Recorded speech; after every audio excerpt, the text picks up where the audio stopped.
Vaya capitulito nos dejó el señor Oda esta semana. Literalmente fue una montaña rusa de emociones, pues así como en una página podemos estar completamente emocionados por la demostración de poder del viejo, en la siguiente página ya estamos berreando a moco tendido presenciando uno de los pasados más crudos de toda la serie. Y por si eso no fuera suficiente, el mangaka remata relacionando al pequeño Kuma con uno de los flashbacks más esperados por toda la comunidad. Una locura total que vuelve este capítulo uno de los más épicos de todo el arco. Y si la cosa va bien, puede que sea el inicio del mejor flashback que hayamos visto en lo que va de serie. ¡Qué emoción, qué emoción, qué emoción!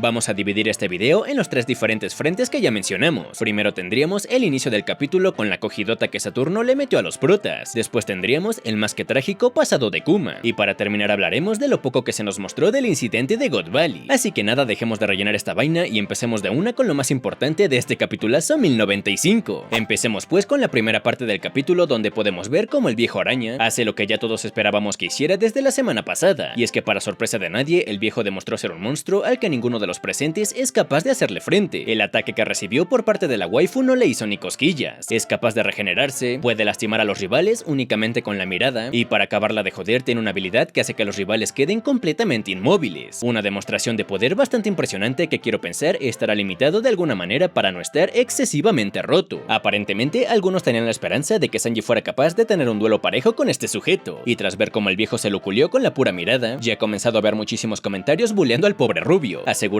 que es un inútil, que no se merece el título de comandante y que justamente por ser tan débil es que no lo metieron a la pelea del techo de Nigashima. Es verdad que en este capítulo el rubio quedó muy mal parado, pero sinceramente no veo cuál es la sorpresa. Como ya dijimos en el video de la semana pasada, esta es la demostración de los poderes del enemigo principal del arco. Era evidente que le daría una rastriza a todos los presentes para imponer respeto y que nos transmite esa sensación de que de verdad es un peligro. Aún así no creo que haya que subestimar tanto a este príncipe. No es como que haya sido noqueado o que lo dejaran fuera de combate. De hecho sus cejas ni siquiera se pusieron en modo diablo, por lo que quiero pensar que no estará utilizando sus habilidades de humano modificado, y por ende es normal que su cuerpo parezca más frágil de lo que hemos visto en sus últimos enfrentamientos, por lo que yo tengo fe en que el rubio remontará en futuros capítulos. No creo que sea capaz de vencer al viejo, pero que por lo menos no sea derrotado solo con la mirada. Ahora bien, hablando un poco del viejo, he visto algunas teorías con respecto a por qué está tan roto. Algunos comentan que su fruta le permite manipular la sangre, por eso mismo es capaz de manipular la sangre de su herida, y por eso los rivales no se podían mover, ya que el viejo estaría manipulando la sangre de sus cuerpos para dejarlos inmóviles. Y por otro lado, he visto que algunos comentan que la fruta de los viejos les permitiría ser inmortales. Anteriormente ya se hablaba de que los 5 ancianos tuvieran la operación de la juventud eterna para poder vivir durante tantos siglos. Sin embargo, tras este capítulo he visto que algunos comentan que no tendrían la operación de la juventud eterna, sino que sus frutas del diablo estarían tan rotas que los convierten en seres inmortales, evitando que sigan envejeciendo, y por eso podemos ver como el viejo Saturno tiene la misma apariencia que hace 38 años, y también por eso su cuerpo sería capaz de regenerarse inmediatamente, ya que sus poderes impiden que puedan ser lastimados, o sea que por eso fueron capaces de recibir directamente el ataque de Sabo sin resultar heridos. Teorías que aunque suenan súper épicas me parecen demasiado rotas, pues que un personaje sea capaz de manipular la sangre de los demás es una locura, y podría matar a cualquiera en cuestión de segundos. Y por otro lado, que los 5 ancianos sean completamente inmortales también me parece demasiado. Que no puedan morir por la edad me parece bien, y de hecho a mí me gusta bastante la teoría de que tienen la operación de la juventud eterna, pero que puedan curarse de cualquier ataque sin recibir daño me parece algo absurdamente roto. Y si de pura casualidad llega a ser cierto, creo que Oda tendrá que limitarlos bastante, algo más o menos como lo que pasó con Marco, que aunque se supone que su fruta lo cura de cualquier herida, eso no quiere decir que no se canse, que no tenga un límite o que es inmortal. Sea cual sea el caso, de verdad espero que a Oda no se le vaya la mano y los vuelva personajes absurdamente rotos, que después no sepa cómo derrotar de manera coherente. Siguiendo con esta primera parte del capítulo, finalmente se nos cuenta cuál es la tercera raza que le faltaba a la gorda. Unos eran los gigantes, los segundos resultaron ser los Lunaria, y ahora se nos presenta a la tribu Bucaner, una raza que al igual que con los prietos piromaníacos nos dejó más preguntas que respuestas. El viejo Saturno comenta que cometieron un crimen en el pasado, y por ende los pocos sobrevivientes han sido condenados a pasar su vida como esclavos. Muy interesante la verdad, pero obviamente nos quedamos con la duda de qué crimen cometieron, qué relación tenían con Nika para saber tanto del héroe legendario. ¿Acaso Kuma es el último sobreviviente de esta raza o quizá hayamos conocido a otros integrantes? Muchas preguntas y de momento ninguna respuesta. Sinceramente con respecto a esto no pienso darle muchas vueltas, porque supongo Supongo que en los siguientes capítulos se nos irán respondiendo todas estas preguntas, pero aún así todo esto de la raza de Kuma es bastante interesante y me pregunto si este supuesto crimen estará relacionado con otros crímenes del pasado que se han mencionado como el crimen que cometió Zunisha, que a día de hoy sigue siendo un completo misterio. Pero bueno, hablando de los Buccaneers y del pobre Kuma, pues pasemos al segundo frente del capítulo, que sería su trágico pasado. Sinceramente jamás me esperé que tuviera un pasado así de horrible. No recuerdo la última vez que me dieron ganas de soltar la lagrimita con un capítulo del manga. En los últimos años hemos visto pasados bastante tristes, como el de Momo, el de Tama, el de Yamato e incluso el de Sanji en Whole Cake, pero con ninguno de ellos sentí ese nudo en la garganta que sentí tras leer este capítulo. El pobre niño no tuvo ningún momento normal o donde pudiera ser feliz. Desde el instante que nació lo hicieron esclavo únicamente por su raza. Desde que nació tuvo que presenciar cómo su padre y su madre eran torturados hasta el cansancio. Fue obligado a hacer trabajos pesados a pesar de ser un simple niño. Fue torturado sin piedad alguna día y noche. Perdió a su madre por la brutal tortura que recibía. Y por si eso no fuera suficiente trauma, tuvo que presenciar como la única persona que le quedaba en el mundo es asesinado justo frente a sus ojos. Un infierno que nadie tendría que vivir y mucho menos un simple niño que no ha cometido ningún crimen. Este mundo no es para alguien tan bello como tú. Literalmente sufrió tanto que ya desde niño perdió completamente las esperanzas y las ganas de seguir viviendo. Afortunadamente su padre jamás se dio por vencido, y con algo tan simple como una sonrisa y las leyendas de Nika fue capaz de darle un poco de esperanza a su vida. La leyenda de Nika fue tan importante para él que incluso de adulto Kuma tiene el sueño de convertirse en un héroe como Nika capaz de salvar a las personas, y quiero pensar que esa fue la razón principal para unirse al ejército revolucionario, pues en dicha organización podría hacer justamente eso, e ir por todo el mundo salvando a las personas que lamentablemente tuvieron que vivir momentos igual de trágicos a los que él vivió cuando era niño. Antes de este flashback a mí ya me caía bien Kuma, después de todo se notaba que era un buen tipo, y como olvidar que fue quien salvó a los Mugiwaras en Shabondi y se dedicó a proteger al Sony mientras los protas entrenaban, pero después de ver lo mucho que ha sufrido creo que ya le agarré muchísimo más cariño, y ver el estado tan deplorable en el que se encuentra actualmente lo vuelve mucho más triste. Ahora entiendo a Bonnie que se pone a chillar cada vez que mencionan a Kuma, y aunque su muerte parece inevitable, espero que por lo menos quede un poco de su conciencia para que se pueda despedir de su hija, o mejor aún que pueda presenciar la forma Nika del prota, y se dé cuenta que las leyendas que le contaba su padre eran ciertas. De hecho hay una teoría que me gusta bastante donde se dice que Vegapunk colocó el alma, la conciencia, la programación o como lo quieran llamar de Kuma en el robot ancestral, y la programación o conciencia del robot la implantó en el cuerpo de Kuma. Por eso el Kuma actual, que en realidad sería el robot ancestral, está atacando Marie-Joyce tal como lo hizo hace 200 años, y por eso el robot Deadhead, que en realidad sería Kuma, se despertó al escuchar los tambores de la liberación, pues al tener implantada la conciencia de Kuma, este reconocería ese sonido como el famoso ritmo del héroe legendario que tanto le contaba a su padre, una teoría que sinceramente no me parece muy descabellada, pues Vegapunk debería ser más que capaz de trasladar la conciencia de un humano a un cuerpo artificial. De hecho sus diferentes cuerpos son básicamente eso, cuerpos creados artificialmente pero que comparten el conocimiento y otros rasgos humanos del cuerpo original. Así que nada, hasta no tener más respuestas yo tendré fe en que esta teoría puede llegar a ser cierta, y que Kuma en realidad no está muerto como tanto nos quieren hacer creer. Arriba la esperanza, abuelita. Ahora pasando al último frente del capítulo tendremos el inesperado flashback de God Valley, uno de los eventos más esperados por todo el fandom y que sobra decir tiene el potencial para ser el flashback más impresionante y épico que hayamos visto hasta la fecha, obviamente siempre y cuando se nos muestre todo lo relacionado con Rox y su enfrentamiento contra el gobierno y los piratas de Roger. Si esto es omitido y el flashback únicamente se centra en cómo Kuma y compañía escaparon, entonces ahí ya no tengo claro si será capaz de superar al famoso flashback de Oden, pero bueno, no hay que adelantarnos a nada, y aunque en el flashback de Kaido omitieron completamente lo relacionado con God Valley, esperemos que en este flashback de Kuma sí que podamos ver algo interesante de este legendario conflicto, viendo el asco que dan los tenrubitos como para ir a un país inocente y cazar a sus habitantes como si fueran animales. Me parece interesante saber por qué carajo personajes como Roger o incluso Garp decidieron protegerlos sabiendo que salvarlos significaría la muerte de cientos de personas inocentes, sin tener contexto de sus motivos para defenderlos. Creo que le habrían hecho un favor al mundo si solo protegían a los esclavos y dejaban que se rajaran a los imbéciles celestiales. También será interesante conocer las motivaciones de Shebeck para ir a dicha isla y enfrentarse al gobierno mundial, y por supuesto será impresionante ver si el viejo Saturno estuvo involucrado en la pelea contra los Rocks, o si el Shanks de peinado feo de verdad le hizo la cicatriz a Shirohige como tanto están teorizando últimamente. Y es que como era de esperarse, una de las cosas que más llamó la atención de esta parte final del capítulo sería poder ver al viejo Figarland cuando era joven, el cual obviamente es presentado como un peleador rotísimo, que lógicamente es el favorito para ganar este torneo de imbéciles genocidas. Sinceramente no tengo mucho que decir del greñudo este, porque realmente no se nos dieron muchos detalles sobre él, solo sabemos que era guapo, que era bastante poderoso, que ya era parte de los caballeros sagrados y que seguramente estaba a la altura de los mejores espadachines de aquella época, siendo quizá el portador de una de las dos espadas de grado supremo que aún no hemos visto. Lógicamente también es curioso el parentesco que tiene con cierto colorado guapo de la actualidad, que aunque muchos ya damos por hecho que este sujeto está relacionado con Shanks, aún me ha tocado ver a muchos más que niegan rotundamente que estos dos estén conectados de alguna alguna manera o que sean familia. También me llamó mucho la atención lo que parece ser el premio para el ganador del torneo. Quizá estos premios sean la razón por la que Roger y Shebek fueron a dicha isla. Viendo que son cofres algo pequeños, tiene toda la pinta de que se trate de frutas del diablo. Algunos comentan que son las frutas que comieron los integrantes del ejército revolucionario. Otros más comentan que son frutas mitológicas como la del prota o la fruta que la gorda consiguió para darle a Kaido. Bastante lógico la verdad, y viendo lo pequeño de los cofres, la verdad dudo mucho que se trate de otra cosa que no sean frutas del diablo. Otra cosa que me sorprendió bastante sería ver a Ivankov en este flashback. Ya sabíamos que Kuma y Ivankov tenían una relación bastante cercana al ser ambos integrantes del ejército revolucionario, pero no creí que fueran tan cercanos y que se conocieran desde hace tanto tiempo. Eso me hace cuestionarme si también veremos a Dragon en este conflicto. Quizá las teorías de que Dragon era parte de la marina sean ciertas y aparezca en God Valley como uno de los marines jóvenes que por alguna razón se terminará cruzando con estos esclavos, y justo ahí se dará cuenta la mierda que es trabajar para este grupo de genocidas. Obviamente esto que comento son puras chaquetas mentales, que así como puede que pasen, también es probable que solo se queden como una fumada monumental. Y bueno, si hablamos de fumadas monumentales, pues hablemos de esta niña. Acompañando a Ivankov se nos presentó a la pequeña Ginny, una niña dragona que tiene toda la pinta de ser la futura madre de Bonnie. El 99% del fandom ya lo tiene claro, pero aún así es gracioso ver las diferentes teorías que van saliendo, como que se trata de la mamá del prota, o mejor aún que en realidad es Crocodile.